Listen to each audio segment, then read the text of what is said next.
Kryetari i Partisë Demokratike Sali Berisha theksoi se çështja e ish-zëvendës kryeministres dhe ish-ministres së infrastrukturës dhe energjisë, Belinda Balluku, nuk mund të mbyllet kurrë për sa kohë ekziston opozita në vend. Berisha e lidhi këtë çështje drejt për drejt me përgjegjësinë e kryeministrit Rama, duke e konsideruar si një çështje Rama, që reflekton mënyrën se si qeverisja aktuale përdor pushtetin për të mbrojtur zyrtar të caktuar nga përgjegjësia ligjore. Ai shtoi se protesta dhe mobilizimi qytetar mbeten arma kryesore e opozitës për të kërkuar drejtësi dhe transparencë, duke paralajmëruar se aktet e qeverisë nuk do të lejojnë mbylljen e rasteve që lidhen me keqmenaxhimin e fondeve publike, si dhe pasuritë e shtetit.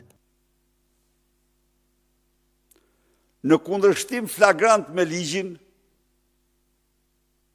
me kushtetutën, por edhe ministeri precedentësh të gjykatës së lartë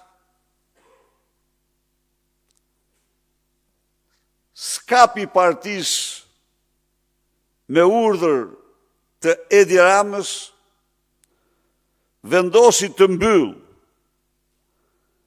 kapakun e pusetës me emrin Irena me 3 mbiemra.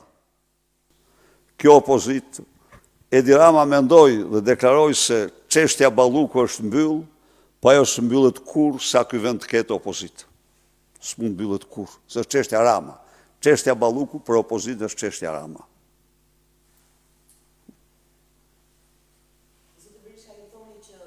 Po kërkon shtetësi të huaj, por ndërkohë ajo është. Berisha theksoi se reagimi i opozitës do të jetë i vendosur dhe i vazhdueshëm, duke i bërë thirrje qytetarëve që të jenë të angazhuar për mbrojtjen e ligjit dhe llogaridhënies së zyrtarëve të lartë.